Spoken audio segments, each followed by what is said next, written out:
iman Islam, sehingga kita dapat diberikan hidayah untuk dapat berkumpul di sini dalam rangka menimba ilmu agama bersama guru kita Al-Ustaz Dr. Firanda Andirja Hafizahullah. Salam dan salam tidak lupa juga kita panjatkan kepada junjungan kita Nabi besar Muhammad SAW beserta seluruh keluarganya, sahabatnya, serta kita semua pengikutnya hingga akhir zaman nanti. Baik Bapak dan Ibu sekalian yang kami muliakan, walaupun materi kita pada hari ini melanjutkan materi sebelumnya, yaitu kaidah-kaidah kehidupan dalam Al-Quran. Untuk kajian kita seperti biasa akan disampaikan sesi materi oleh guru kita selama kurang lebih 45 menit, dan nanti dilanjutkan dengan sesi tanya jawab yang bisa disampaikan pertanyaannya melalui chat di Zoom meeting ini ataupun melalui WA ke nomor 0813 1745 kali 0. Baik, untuk membersihkan waktu kami persilakan pada Al-Ustaz untuk menyampaikan materi. Kepada Al-Ustaz. Bismillahirrahmanirrahim. Assalamualaikum warahmatullahi wabarakatuh. Waalaikumsalam warahmatullahi wabarakatuh. Alhamdulillahi ala ihsani wa syukru lahu ala taufiqihi wa amtinani wa asyhadu an la ilaha illallah wahdahu la syarika lahu ta'ziman li sya'ni wa asyhadu anna Muhammadan abduhu wa rasuluhu da'ila ridwanih. Allahumma salli alaihi wa ala alihi wa ashabihi wa ikhwani.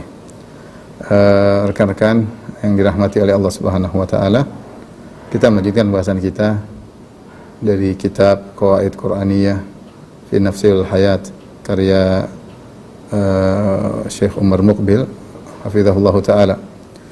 Kaidah yang ke-22 Ats-Tsani wal 20, yaitu firman Allah, innahu may yattaqi wa yasbir fa innallaha la yudhi'u ajral muhsinin. Sungguhnya siapa yang bertakwa dan bersabar, maka Allah tidak akan menyia-nyiakan ganjaran orang yang berbuat baik, ya. Tapi kita akan tuliskan ayat ini, ya. Innahu man yattaqi wa yasbir fa innallaha la yudhi'u ajral muhsinin. Artinya siapa yang bertakwa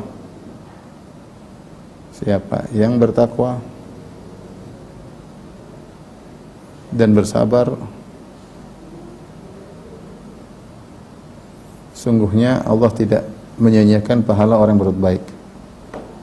Sesungguhnya Allah tidak menyia-nyiakan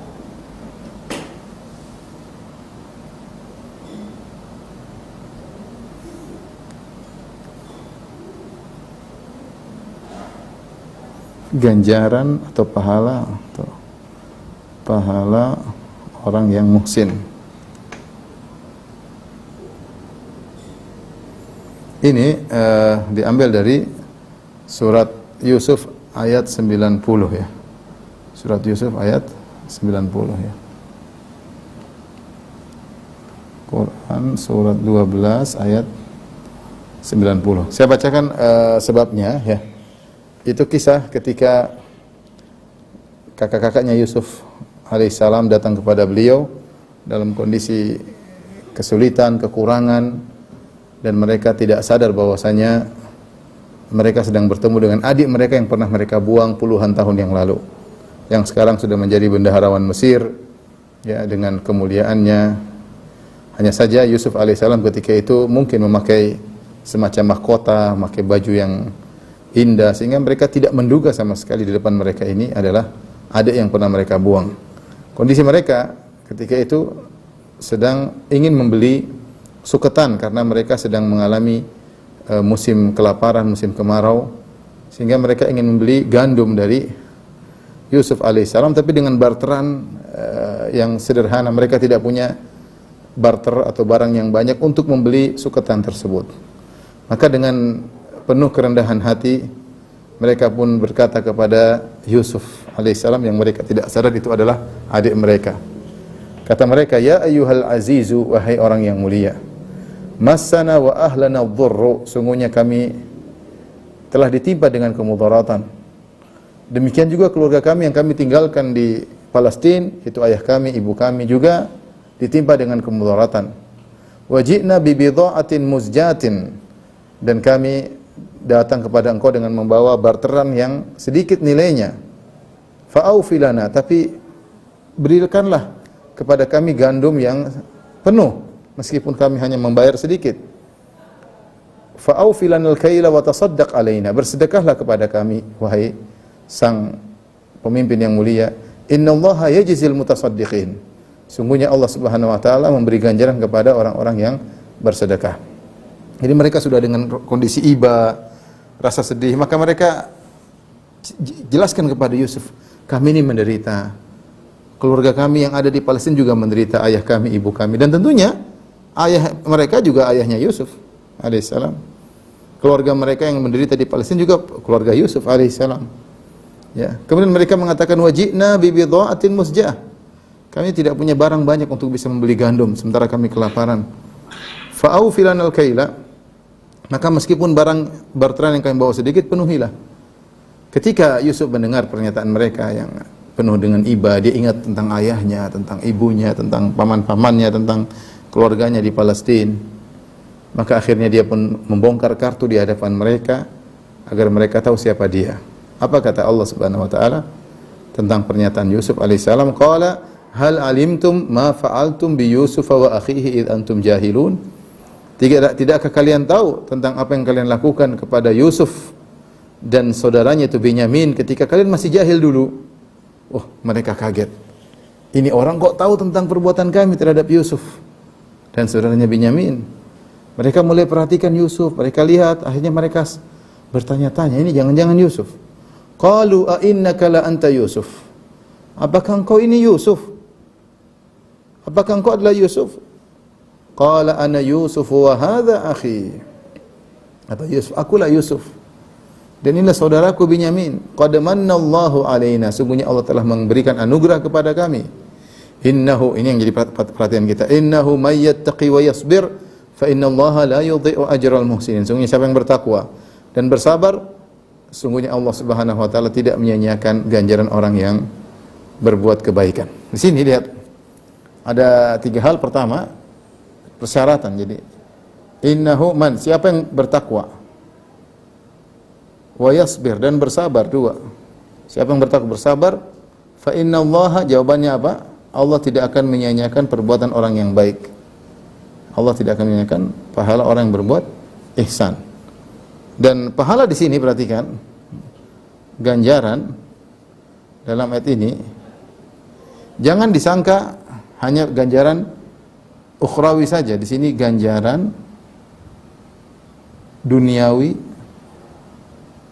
sebelum ukhrawi, sebelum akhirat. Siapa yang bertakwa dan bersabar, Allah Subhanahu wa taala tidak hanya memberikan dia ganjaran di akhirat saja, di dunia juga diberikan. Lihatlah Yusuf alaihissalam. Yusuf alaihissalam, Allah berikan ganjaran di dunia. Dia menjadi orang mulia, dia menjadi orang terpandang, dia menjadi orang kaya, subhanallah. Syaratnya tapi susah, bertakwa dan bersabar. Bertakwa dan bersabar. Yusuf alaihissalam diuji dalam banyak ujian. Perhatikan. Ya. Yusuf alaihissalam diuji dalam banyak ujian. Apa saja ujian-ujian tersebut? Kalau kita mau lihat apa saja di antaranya, dibuang oleh kakak-kakaknya.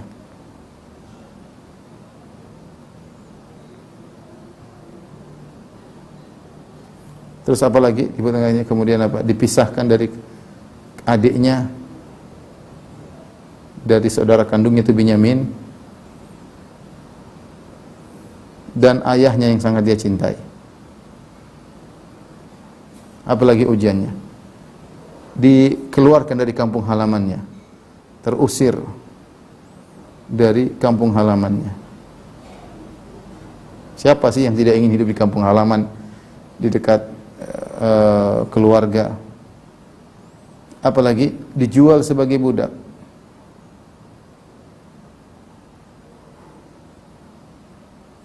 Bahkan Yusuf ketika dimasukkan dalam sumur, dibuang oleh kakak-kakaknya di sumur, dijual sebagai budak oleh kakak-kakaknya. Jadi ketika beliau dibuang di sumur, dibuka bajunya, Dimasukkan dalam karena bajunya mau dirobek-robek, mau dikasih bajunya mau dikasih darah kambing supaya dikatakan dia dimakan oleh serigala, dimakan oleh serigala ya. Kemudian apa lagi? Dijual sebagai budak oleh kakaknya. Kemudian ujian berikutnya dirayu oleh Zulaikha. Zulaikha ini saya sering sampaikan, tidak ada dalil yang jelas namanya siapa, tapi yang disebut oleh Allah dalam Al-Quran Imra'atul Aziz. Imra'atul Aziz.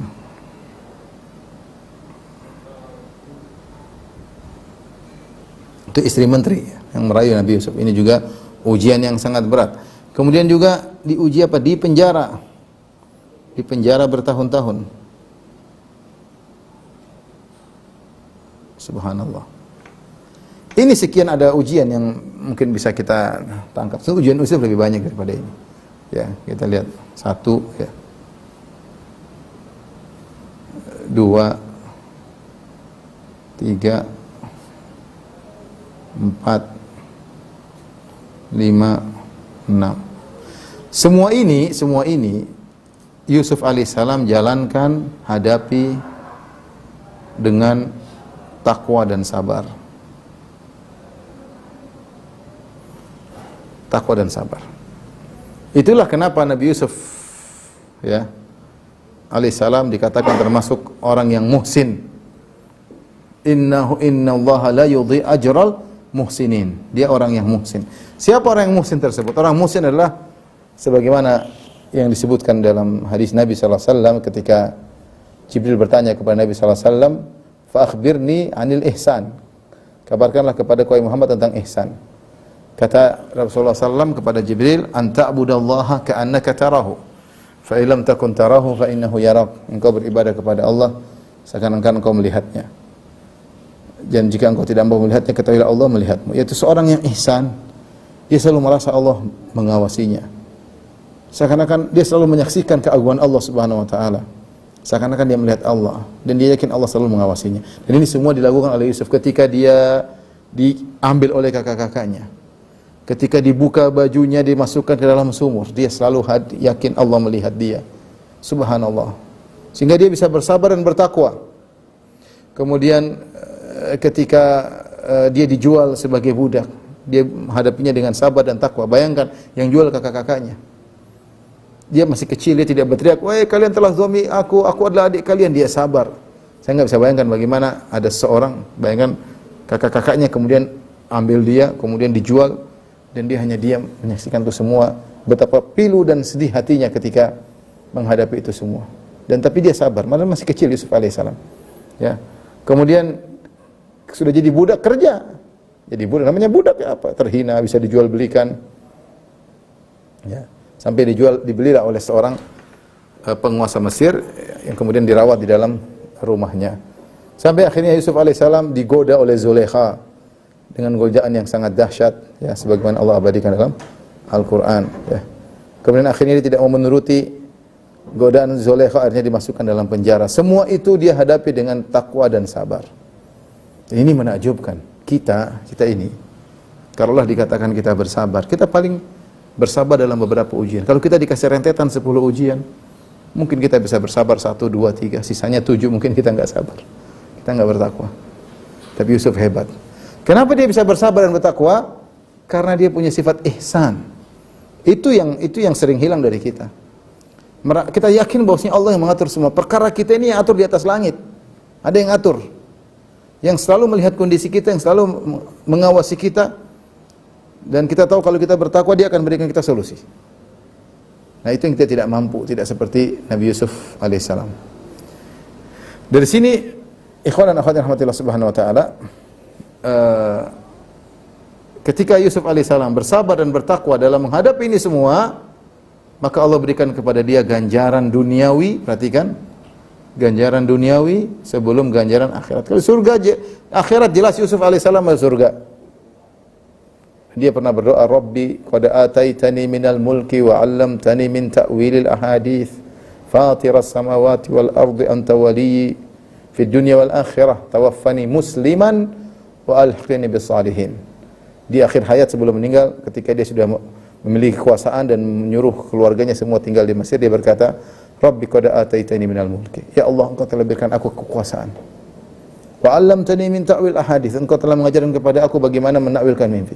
Fatiras samawati wal ardh. Engkau lah pencipta langit dan bumi, penguasa langit dan bumi. Anta waliyyi fid dunya wal akhirah. Engkau lah penolongku di dunia dan Engkau lah penolongku di akhirat. Tawaffani muslima. Yusuf minta alaihissalam minta husnul khatimah. Tawaffani muslima. Wafatkanlah aku dalam kondisi Islam. Wa alhiqni bisalihin, dan susulkanlah aku bersama orang-orang saleh. Allah kabulkan. Tapi ternyata Yusuf alaihissalam tidak hanya mendapat ganjaran ukhrawi, ganjaran duniawi. Fa innallaha la yudhi'u ajral muhsinin. Allah tidak akan menyia-nyiakan ganjaran orang-orang yang berbuat ihsan. Sehingga Yusuf alaihissalam kemudian menjadi seorang pembesar di kota Mesir. Dari sini kita tahu di antara kesalahan seorang bersuudzon kepada Allah Subhanahu wa taala, yang dia menyangka bahwasanya jika dia bertakwa, dia hanya diberikan ganjaran ukhrawi saja. Itu tidak benar. Seorang beriman, bertakwa kepada Allah, bersabar, ya, maka dia akan mendapatkan ganjaran bukan cuma ukhrawi, tapi dia juga didahulukan mendapatkan ganjaran duniawi. Dia dapat ganjaran dunia, akan dapat kebahagiaan, dapat ketenteraman hidup, dapat merasa aman, diberikan rezeki oleh Allah Subhanahu wa taala. Yusuf alaihissalam menjadikan seorang pembesar di Mesir. Jadi jangan kita suudzon. Allah kalau mudah bagi Allah, tapi Allah akan memberikan ganjaran di dunia sebelum di akhirat. Nah, dari sini ikhwan dan akhwat, ternyata rekan-rekan yang dirahmati Allah Subhanahu wa taala, untuk mendapatkan ganjaran yang luar biasa, syaratnya dua, harus bertakwa dan bersabar.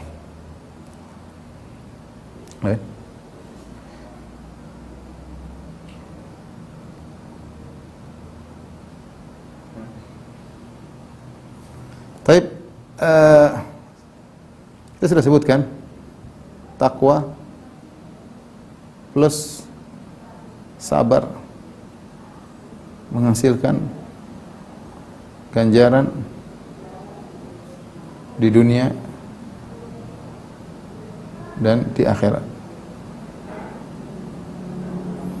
Syaratnya harus menggabungkan kedua-duanya. Innahu may yattaqi wa yasbir. Apa sebenarnya takwa? Takwa kita sering dengar orang beri definisi takwa, ya.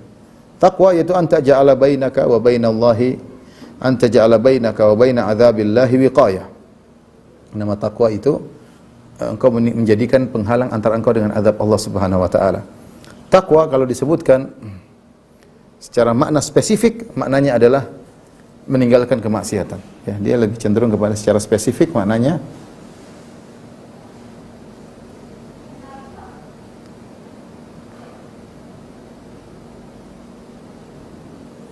meninggalkan maksiat.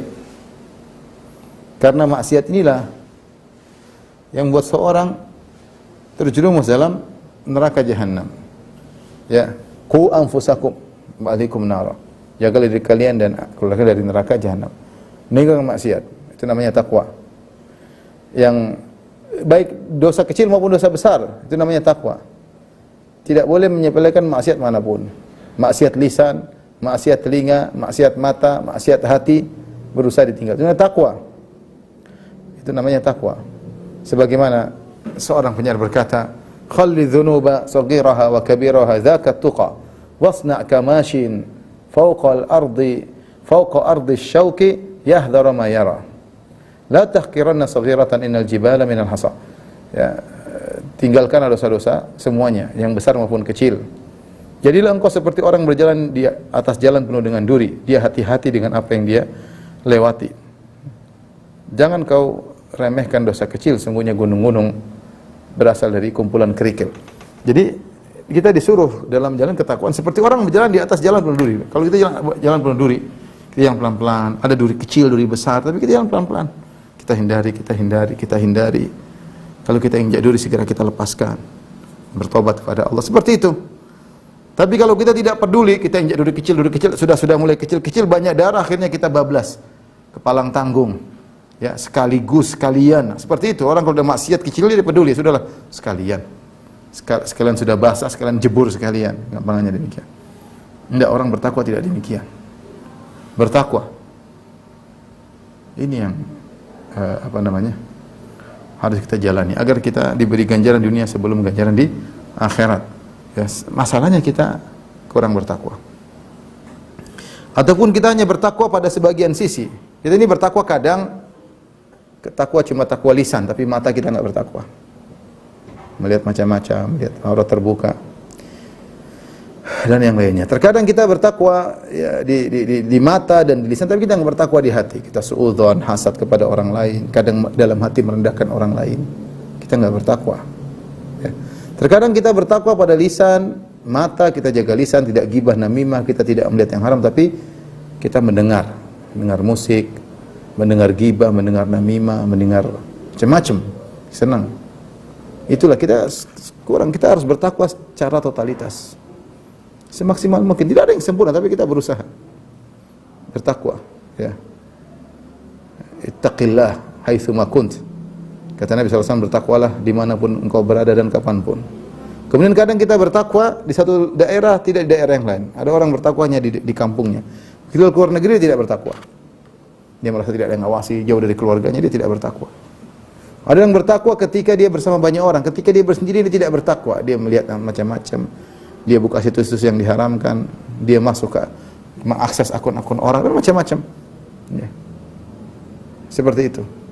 Ada yang bertakwa di siang hari, di malam hari tidak bertakwa. Nah, seorang bertakwa ya siang dan malam dimanapun dia berada. Ittaqillah haitsu ma kunt, bertakwalah kepada Allah dimanapun kau berada dan kapanpun. Itu takwa yang sungguhnya, ini yang harus kita perjuangkan. Syarat yang kedua, innahu may yattaqi wa yasbir.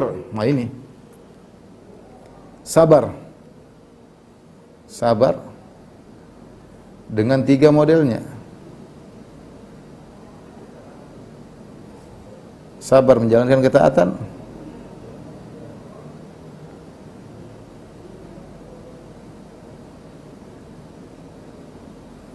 Sabar meninggalkan maksiat.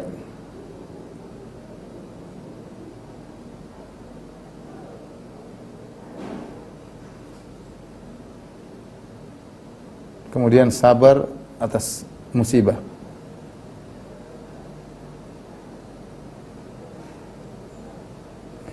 Dalam jalan ketakwaan kita butuh sabar. Sabar ini butuh lama. Sebagian orang kadang bertakwa, tetapi bertakwa tidak lama. Sebentar dia sudah tidak bertakwa lagi. Sehingga ketakwaannya tidak lama. Ya ayyuhalladzina amanu sabiru wa sabiru. Wahai orang beriman, bersabarlah dan kuatkanlah apa? Kesabaranmu. Sabaran. Karena orang bertakwa dia tidak sabar. Dia sholat, dia puasa, ya, tapi dia tidak sabar, marah sana marah sini. Ada orang yang sabar, terkena musibah sabar, tapi dia tidak bertakwa. Ya. Dia maksiat dan macam. Harus menggabungkan kedua-duanya. Dan ini butuh perjuangan yang luar biasa.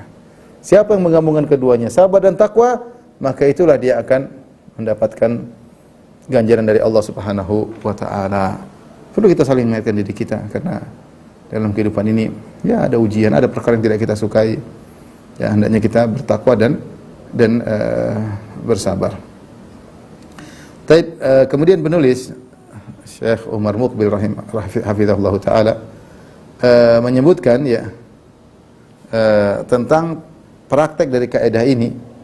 Ya, karena kaidah ini barang siapa bersabar, bertakwa dan bersabar, Allah akan berikan ganjaran bagi orang yang berbuat kebaikan. Maka ini diperlukan dalam kehidupan kita sehari-hari. Ya. Lihatlah Yusuf alaihissalam diuji dengan 2 model ujian. Dan ini hal yang menakjubkan nih. Perhatikan sini, Yusuf alaihissalam diuji atau dizolimi oleh siapa? Oleh orang yang membencinya.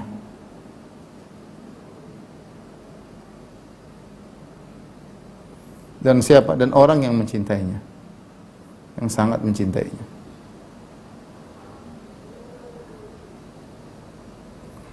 Siapa orang yang bencinya? Yang benci itu kakak-kakaknya. Ini kakak-kakaknya yang benci, hasad kepada dia, yang hasad.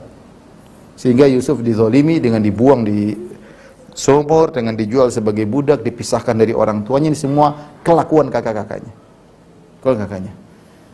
Ternyata Yusuf juga diuji dengan orang sangat mencintainya. Siapa? Zulekha. Subhanallah. Ini ada orang cinta tapi menzalimi dia. Apa kezaliman yang diberikan kepada Yusuf? Dituduh, menuduh Yusuf yang ingin menzinainya.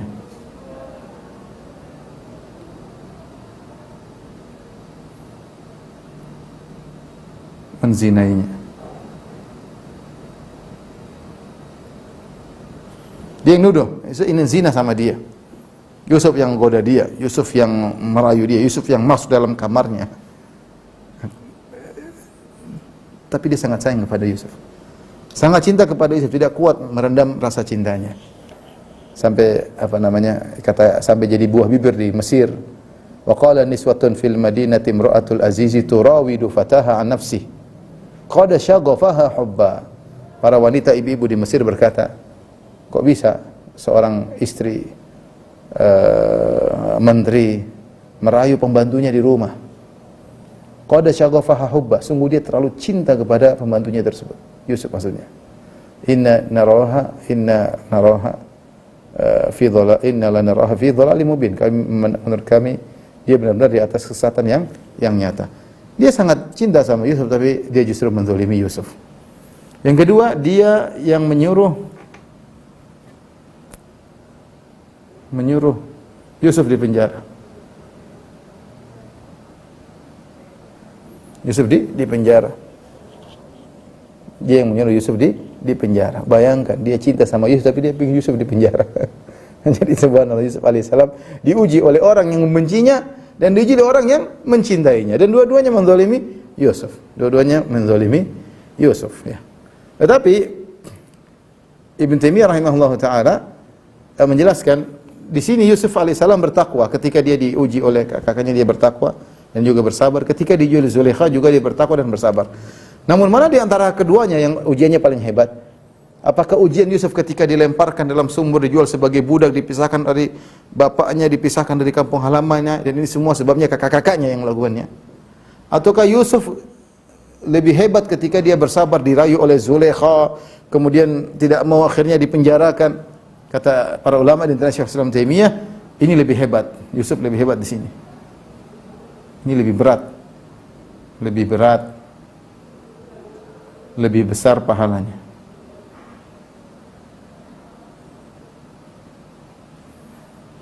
Nah, ini disebut dengan as-sabr al-ittirari. Sabar terpaksa, tidak ada pilihan. Ini disebut sabar ikhtiyari.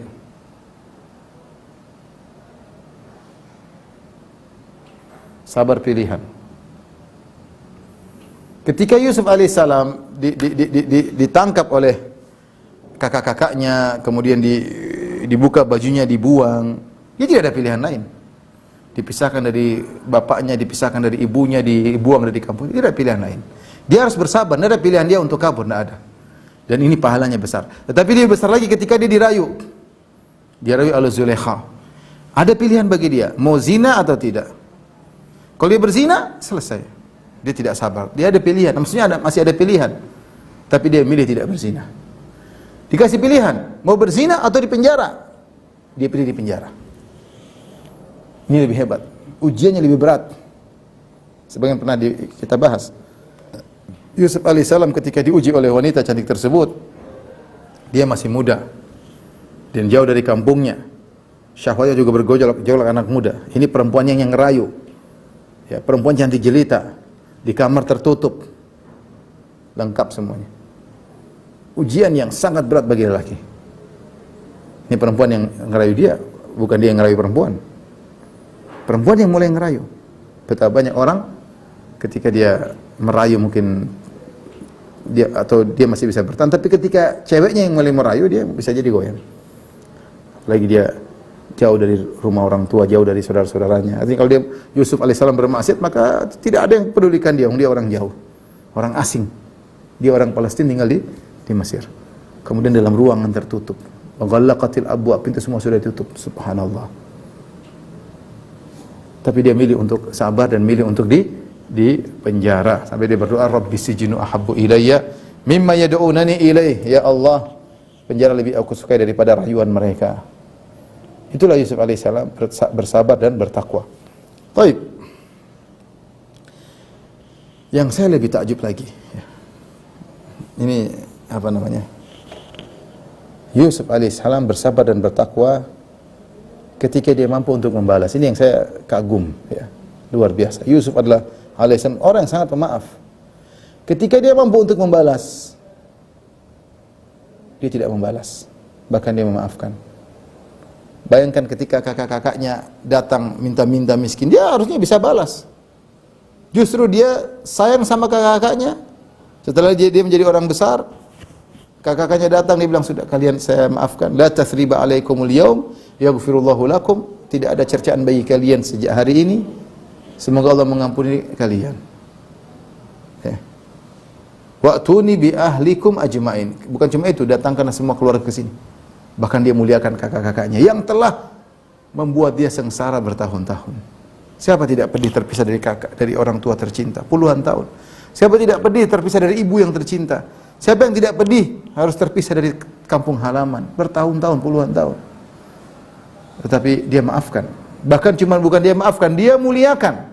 Maka benar Yusuf itu alaihissalam bersabar dan bertakwa bahkan ketika dia mampu untuk membalas, dia tidak balas. Lihat juga Yusuf alaihissalam apa yang dilakukan kepada Zulaikha ketika dia sudah menjadi bangsawan di Mesir. Dia tidak kemudian memerintahkan raja. Raja nurut sama dia. Jadi Imratul Aziz, Zulaikha ini suaminya bukan raja. Zulaikha ini suaminya adalah bangsawan di Mesir. Kalau tidak, orang para tafsir mengatakan dia bendaharawan Mesir. Sementara ada raja. Raja lebih tinggi. Dan raja memuliakan Yusuf. Karena Yusuf berhasil menafsirkan alaihissalam menafsirkan mimpinya dan memberi solusi bagi masalah ekonomi yang menimpa negaranya. Maka Yusuf minta apa saja pasti dipenuhi. Seandainya dia bilang, wahai raja, penjarakan itu wanita yang telah menfitnah saya sehingga saya dipenjara bertahun-tahun, tentu raja akan melakukannya. Tapi Yusuf tidak melakukannya. Dia sabar, dia maafkan Zulaikha. Subhanallah. Innahu may yattaqi wa yasbir fa innallaha la yudhi'u ajral muhsin. Sungguh siapa yang beriman, bertakwa dan bersabar, sungguhnya Allah tidak akan melalaikan orang-orang yang melakukan hal tersebut. Allah tidak akan melalaikan Allah tidak akan melupakan atau menyia-nyiakan ganjaran orang yang berbuat ihsan. Tapi ini diantara praktek yang dipraktikkan oleh Yusuf alaihissalam. Kita sebutkan praktek-praktek yang lain. Seperti kita butuh takwa dan sabar di zaman sekarang ini untuk menjaga pandangan. Kita hidup sekarang di zaman yang fitnah wanita luar biasa, fitnah pandangan. Banyak tontonan yang menarik tapi haram. Banyak tontonan yang menarik tapi haram. Film Korea, film India, ya. Nyanyian-nyanyian, film-film box office, film Hollywood, film Bollywood, film Wood yang lain, ya. Banyak sekali film-film. Ya. Kita perlu kesabaran. Apalagi kalau orang zaman dulu menonton harus ke bioskop, sekarang di internet tinggal download, tinggal mungkin beli 1 tera isi film ratusan, ya. Tontonan tapi isinya maksiat semua. Isinya perempuan buka aurat. Ibu sinetron, ya, film macam-macam, ya. Kita juga terkadang ada tontonan lawakan tapi isinya perempuan buka aurat. Lawakan-lawakan yang mematikan hati. Banyak ini kita butuh sabar. Kita butuh sabar. Dan sebenarnya masalah kebiasaan. Seorang yang biasakan dirinya tidak melihat hal seperti itu, dia akan tenang aja. Tidak ada kecanduan untuk melihat hal tersebut. Tapi syaratnya bersabar, bertakwa. Innahu may yattaqi wa yasbir, bertakwa dan bersabar. Allah tidak akan menyanyiakan ganjaran dia. Dia tinggalkan itu semua. Dia bertakwa, dia bersabar, tidak melihat itu semua selama bertahun-tahun, selama orang mungkin sudah nonton macam-macam film, sudah ganti-ganti, sudah nonton seri 1, seri 2, sudah tamat Korea, sudah tamat India. Orang sudah jadi cerita, oh masa kamu nggak tahu cerita ini, masa kamu nggak tahu? Dia bertakwa dan bersabar. Dia pasti mendapatkan ganjarannya di dunia sebelum di akhirat. Allah akan berikan cahaya pada hatinya. Allah berikan dia kebahagiaan dan Allah akan berikan gantinya. Dia senang dengan kajian, dia senang baca Quran. Subhanallah, Allah akan berikan gantinya, ya. Jadi butuh sabar dan kita butuh untuk bersabar dan bertakwa, terutama di zaman sekarang ini, untuk tidak melihat hal-hal yang diharamkan oleh Allah Subhanahu wa taala. Demikian juga Syekh Umar Muqbil rahimahullah taala juga menyebutkan, wa min tatbiqati hadhihi al-qa'idah al-Qur'aniyyah al-'azimah anna al-insan qad yubtala bi hussadin yahsudunahu ala ma atahu Allah min fadlih. Wa qad yajidu min athari hadha al-hasad alwanan min al-adha al-qawli aw al-fi'li. Kama waqa li ahad ibni Adam hina hasada akhahu. Di antara praktek dari kaidah yang agung ini, seorang mungkin diuji dengan munculnya orang-orang hasad sama dia. Orang hasad ya mungkin karena dia paling kaya, mungkin dia paling ganteng, mungkin dia paling pintar, mungkin dia muridnya lebih banyak, mungkin sekolahnya lebih maju. Banyak hal dia dapat kenikmatan sehingga orang banyak hasad. Dan kalau sudah hasad, mereka tidak hanya sekedar hasad di hati, tapi mereka aplikasikan dalam gangguan berupa pernyataan-pernyataan, perkataan-perkataan yang buruk atau gangguan secara fisik. Maka sabar. Hindari, jangan terlalu pedulikan. Biarkanlah mutu bi ghaidhihim, ya mutu bi ghaidhikum ya. Biarkanlah mereka binasa dengan kejengkelan mereka. Jangan dipedulikan. Tapi doakanlah mereka semoga mereka dapat hidayah. Ya. Jangan kita berusaha melawan, enggak perlu kita membela diri, enggak perlu, sabar aja deh. Sabar. Menghadapi orang-orang hasad susah. Masalahnya dia hasad. Dia tidak butuh jawaban ilmiah. Dia tidak butuh maksudnya apa namanya? Penjelasan-penjelasan. Dia hasad. Terus apa yang melakukan? Sabar aja. Jangan kita terpancing. Jangan kita reaktif. Jangan. Kita cuek aja. Sambil menyerahkan urusan kita kepada Allah Subhanahu wa taala. Ya, kita bilang tidaklah mereka hasad kepada kita ya, kecuali karena mungkin dosa-dosa kita. Mungkin kita ada ujub, mungkin ada sombong, mungkin ya.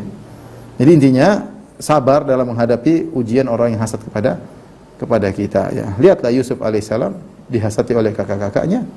Akhirnya apa? Akhirnya dia menjadi mulia. Dia menjadi mulia ya.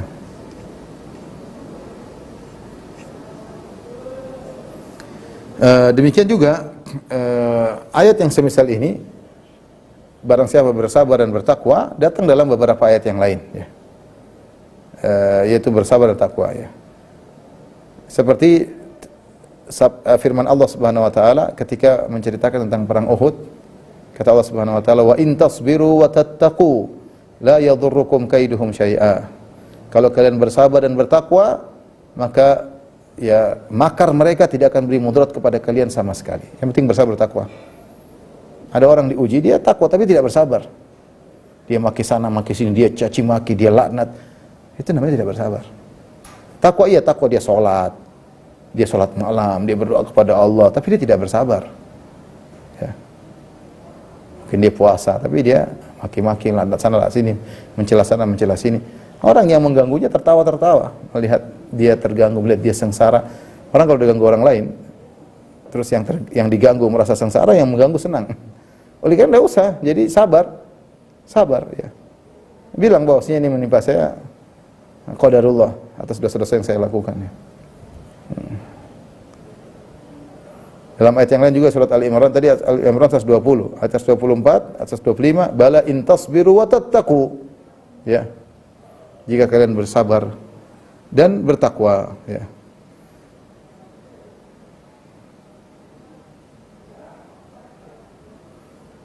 Kemudian juga dalam surat Al-Imran 186 Allah mengatakan, wa in tasbiru wa tattaqu fa inna dzalika min azmil umur. Jika kalian bersabar bertakwa, maka sungguhnya itu perkara yang besar. Inilah ikhwan dan akhwat rekan-rekan di teladan yang dirahmati oleh Subhanahu wa taala, bahwasanya dalam kehidupan ini banyak ujian yang kita hadapi, pernah kehidupan itu tidak bisa kita hindari. Tidak semua yang berjalan sesuai dengan keinginan kita ya. Angin yang berhembus terkadang berlawanan dengan arah kita. Ya, tetapi kita bersabar dan bertakwa. Saya bersabar bertakwa meskipun lama, maka hasilnya sangat indah. Yusuf bersabar berapa tahun sih? Ada yang mengatakan 40 tahun, ada yang mengatakan 50 tahun, ada yang mengatakan 70, ada yang mengatakan 80 tahun. Tapi lihat bagaimana penghujungnya, sangat hebat ya. Butuh kesabaran tingkat tinggi. Ya. Ada pelajaran-pelajaran dari para nabi yang bisa kita petik, yang bisa kita yang bisa kita ambil ya. Dan subhanallah betapa banyak peristiwa kita jalani. Kalau kita sabar, maka hasilnya tidak begitu lama. Sabar sebentar sudah Allah kasih hasilnya. Sabar sebentar Allah kasih hasilnya. Yang penting bersabar, bertakwa dan serahkan urusan kepada Allah. Jangan pernah pede pada kemampuan diri sendiri. Selalu serahkan kepada Allah. Jangan lupa zikir pagi petang. Ya Hayyu ya Qayyum bi rahmatika astaghits fa aslih li sya'ni kullahu wa la takilni ala nafsi tarfata ain. Wahai zat yang hidup, yang qayyum, yang mengurusi, menjadikan tegak yang lainnya ya. Bi rahmatika astaghits, dengan rahmatmu aku mohon pertolongan. Ya, fa aslih li sya'ni kullahu, luruskanlah, perbaikilah segala urusanku. Wa la takilni nafsi, jangan kau serahkan diriku kepada diriku sendiri. Diriku sangat lemah. Tarfata ain, meskipun sebentar, jangan kau serahkan urusan kepada diriku. Aku ini sangat lemah. Wallahu ta'ala alam bisawab. Ini yang saya sampaikan. Selanjutnya kalau ada yang bertanya saya persilahkan. Oke Ustaz, ini ada pertanyaan dari satu orang, dari 3 pertanyaan. Saya bacakan satu-satu ya. Bismillah. Semoga Ustaz beserta keluarga, tim dan kita semua diberikan keistiqomahan dalam agama ini. Amin. Izin bertanya Ustaz, apakah istilah kesabaran ada batasnya? Kurang tepat ya Ustaz? Iya, istilah sabar tanpa batas. Tetapi sabar itu bukan berarti tidak berusaha. Ini sering saya sampaikan. Makanya Allah berfirman, wasbir kama sabara ulul azmi minar rusul. Sabarlah wahai engkau Muhammad sebagaimana sabarnya ulul azmi, sebagaimana sabarnya para rasul ya. Para rasul maksudnya Nabi Nuh, Nabi Ibrahim, Nabi Musa, Nabi Isa ya. Tapi Allah menamakan rasul dengan azm, ulul azmi, sebagian bersabar para ulul azmi. Itu azm itu secara bahasa tekad. Itu sabarnya orang yang punya tekad yang kuat. Ini isyarat bahwasanya sabar itu bukan berarti pasrah, tapi tetap berusaha. Tetap berusaha mencari solusi. Solusi tersebut terkadang berupa tindakan ya. Namun tetap dengan kesabaran. Melihat saatnya tepat atau tidak. Seperti Nabi SAW diuji, diserang, tapi ada saatnya Nabi balik menyerang. Ya, ada saatnya Nabi balik menyerang. Ya, ada saatnya para sahabat harus berjihad di jalan Allah. Tapi mereka sabar itu semua. Artinya tapi itu semua solusi tersebut harus dijalani tepat pada saatnya. Seperti kalau kita punya masalah di rumah. Mungkin anak kita mungkin jengkel, kita bukan tidak sabar lagi, kita ada saatnya kita marah. Tapi marah memang waktunya marah dengan kesabaran. Marah yang terkontrol, ya. Artinya sabar itu bukan berarti kita ngambil tindakan, kita ambil tindakan, tapi ketika mengambil tindakan pun dengan ketakwaan. Adapun perkataan sudah habis sabar saya, ini tidak benar. Sabar tidak ada batasnya, ya. Dalam ketika kita mengambil tindakan pun di atas kesabaran. Nah, orang yang sedang marah anaknya tapi dalam kesabaran, dia akan mengontrol marahnya. Dia akan mengontrol kata-kata. Bila dia tidak mengatakan kamu bukan anak saya lagi, kamu anak setan, dasar macam-macam, itu namanya dia sudah tidak sabar. Tapi kalau dia sabar, dia bisa marah dan dia mengontrol dirinya. Kamu nak nggak boleh begini. Mungkin dia pukul anaknya, tapi sayang. Ya, kata Nabi SAW, wadribuhum wa asyru sinin. Kalau anak-anak tidak mau salat umur 10 tahun, pukul. Dia pukul dengan kasih sayang karena menjalankan sunnah Nabi SAW. Tapi intinya dalam segala hal bersabar. Rasulullah SAW lihat contohnya, bersabar dalam menghadapi keluarga, bersabar dalam jihad, bersabar dalam menyerang, bersabar tatkala diserang, ya, bersabar dalam peperangan. Jadi maksudnya sabar tidak ada batasnya. Kapan kita berhenti sabar ya pahala kita berhenti. Ketika Allah mengatakan ya ayyuhalladzina amanu sabiru wasabiru, wahai orang beriman bersabarlah dan kuatkanlah sabarmu. Itu dalam konteks perang. Musuh sabar menyerang kalian, kalian pun sabar menghadapi mereka. Bahkan kesabaran kalian harus mengalahkan kesabaran musuh yang menyerang kalian. Jadi sabar tidak ada batasnya, tetapi ketika bukan berarti tidak mengambil tindakan. Kita boleh mengambil tindakan, tetapi dalam mengambil tindakan tersebut tetap dengan sabar dan takwa. Allah alam bisawab. Ini pertanyaan keduanya. Ini juga hampir sama dengan pertanyaan dari penanya yang lain. Apakah ada doa khusus dari Nabi SAW terkait minta kesabaran Ustaz? Ini juga mungkin pertanyaan yang lain. Apakah kiat-kiat untuk kita dapat bersabar Ustaz? Dalam Al-Quran, ketika Allah menyebut tentang para orang yang berperang di zaman umat sebelumnya, mereka mengatakan, Rabbana afrik alaina sabra, ya, wa thabbit aqdamana, ya, afrik alaina sabra, curahkanlah kepada kami kesabaran. Mungkin kita bisa berdoa seperti itu ketika benar-benar diuji. Kita bilang Allahumma afriq alayya sabra. Afriq alayya itu curahkanlah sabar. Bukan beri kesabaran, curahkan sabar. Afriq itu numpahin. Kalau bahasa Arab afriq itu artinya numpahin. Karena ada ember sabar ditumpahin sama kita. Kita berdoa kepada Allah, Allahumma afriq atau Rabbi atau Rabbana afriq alayya sabra atau afriq alayna sabra. Dalam Al-Quran ada ya. Di saat-saat kita butuh kesabaran, kita minta sabar dari Allah Subhanahu wa taala. Itu bahasa Indonesia, ya Allah, sabarkanlah aku di atas ujian ini ya Allah. Ya. Kita minta ketika diuji kita bersabar ya. Tapi lafal dari Nabi sendiri saya contohnya seperti as'aluka ridha ba'dal qadha. Itu di antara sabar. Ya Allah, aku mohon kepada Engkau keridhaan atas keputusanmu. Itu kalau kita menghadapi musibah atau apa, kita bilang ya Allah buatlah aku ridha. Di antara doa Nabi, as'aluka ridha ba'dal qadha. As'aluka ridha ba'dal qadha. Ya Allah, aku mohon keridhaan setelah keputusanmu, agar aku ridha dengan keputusanmu, berhusnudzon dengan keputusanmu. Atau doa seperti menghilang kesedihan. Itu semua doa-doa yang terkait dengan sabar ya. Allah alam bisawab. Baik Ustaz, ini mungkin pertanyaan ketiganya saya skip dulu karena kurang berhubungan dengan materi kita. Ini ada pertanyaan dari penanya yang lain. Assalamualaikum warahmatullahi wabarakatuh Ustaz. Dari beberapa aspek sabar, diantaranya 1. Sabar terhadap cobaan dunia. 2. Sabar terhadap dorongan hawa nafsu. 3. Sabar dalam menjalankan ketaatan kepada Allah. 4. Sabar terhadap gangguan orang kafir. 5. Sabar dalam menjalin hubungan sosial. Pertanyaannya adalah dari aspek sabar yang mana yang mempunyai pahala lebih besar Ustaz? Jazakallahu khairan atas jawabannya. Kelima tadi bisa dijadikan 3 aja ya. Sabar terhadap masalah gangguan orang kafir ya. Sabar dari hubungan sosial itu bisa dimasukkan kepada salah satu. Jadi sabar dalam menjalankan ketaatan, sabar meninggalkan maksiat, sabar dalam menghadapi ujian musibah. 3. Sabar itu cuma 3 ya. Kalau sabar diganggu orang kafir ya bisa masuk pada sabar terhadap ujian misalnya. Sabar terhadap musibah sosial mungkin disampaikan kepada sabar dalam menghadapi musibah. Jadi sabar ada 3, sabar menjalankan ketaatan, sabar meninggalkan maksiat, sabar menghadapi ujian hidup. Kalau tinjauan mana yang lebih baik, maka ada beberapa sisi tinjauan. Kalau tinjauan dari sisi ini sabar pilihan atau tidak, maka sabar terkena musibah kehidupan itu tidak ada pilihan. Tapi sabar memaksiat atau tidak ini pilihan. Saya bisa maksiat, saya bisa tidak. Sabar menjalankan ketaatan juga pilihan. Dengar azan as-salatu khairum minan naum, saya punya pilihan, mau tidur lanjut atau ke masjid. Ya. Oleh dari sisi pilihan atau tidak, maka sabar ikhtiyari lebih afdal daripada sabar ittirari.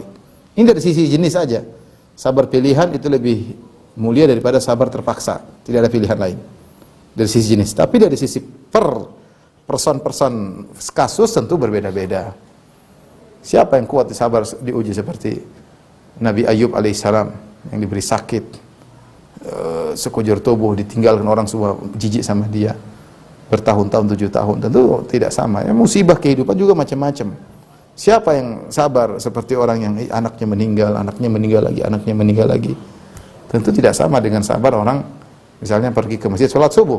Oleh karenanya secara jenis bisa dikatakan sabar pilihan seperti sabar menjalankan ketaatan, sabar meninggalkan maksiat itu lebih besar pahalanya daripada sabar tidak ada pilihan, sabar terpaksa, sabar ittirari ketika terkena musibah. Tapi kalau secara person maka masing-masing punya nilai tersendiri. Kalau kita lihat seperti meninggalkan maksiat, siapa yang bisa kuat diuji seperti Nabi Yusuf alaihissalam? Perempuan cantik ngerayu, kemudian tertutup semua ruangan, kesempatan tidak ada yang lihat ya. Siapa yang kuat seperti itu? Maka kita hanya bisa menjelaskan secara jenis, iya benar, sabar ikhtiyari lebih baik daripada sabar ittirari. Tapi kalau secara secara per kasus maka tentu dilihat kasusnya masing-masing. Allah alam bisawab. Ustaz, pertanyaan berikutnya, Ustaz, apakah benar riwayatnya bahwa pada akhirnya Nabi Yusuf itu menikah dengan Zulaikha, Ustaz? Karena sering kita mendengar di akad nikah. Nikahan dilakukan seperti Nabi Yusuf dan Zulaikha. Ya Allahumma alif bainahuma kama alafta baina Yusuf wa Zulaikha. Ya Allah, gabungkanlah mereka berdua dua sejoli ini sebagaimana Engkau telah menggabungkan antara Yusuf dan Zulaikha. Tidak ada hadis, tidak ada riwayatnya bahwasanya Yusuf akhirnya menikah dengan Zulaikha. Disebutkan dalam buku-buku tafsir Israiliyat, ya. Jadi Zulaikha itu, tapi tidak ada riwayatnya. Jadi Zulaikha itu kenapa dia naksir sama Yusuf, karena suaminya ternyata tidak mampu memenuhi kebutuhan biologisnya atau tidak mampu, sehingga dia ketika menggoda Yusuf, suaminya pun tidak cemburu, suaminya tidak marah karena suaminya tahu dia tidak bisa melayani istrinya. Kemudian akhirnya suaminya mati. Suaminya mati. Ini cerita versi Israiliyat. Kemudian akhirnya diberitahukan kepada raja, bilang sama Yusuf, Yusuf, itu wanita itu suaminya sudah meninggal, tidakkah kau nikahi? Yusuf pun nikah sama dia. Ketika menikah, Yusuf berkata, begini yang benar caranya kalau mau apa? Mau kita menjalin cinta dengan pernikahan, bukan seperti waktu itu. Kemudian Zulaikha berkata, kan engkau ngerti waktu itu suamiku tidak bisa berbuat apa-apa, jadi berilah uzur kepadaku. Ini semua hanya disebutkan dalam buku-buku, namun tidak ada riwayat yang sahih. Ya, seperti dikatakan oleh seorang ulama, ya, saya tidak tahu karena saya tidak pernah hadir walimahnya Yusuf sama Zulaikha. Ini yang pertanyaan yang tidak sahih tadi mana? Enggak usah lah, kita selesai aja sudah ya. Sampai sini aja. Oke, sampai sini aja kajian kita, insyaallah. Kita lanjut pada kesempatan yang lain. Subhanakallah bihamdika asyhadu an la ilaha illa anta astaghfiruka wa atubu ilaik. Assalamualaikum warahmatullahi wabarakatuh.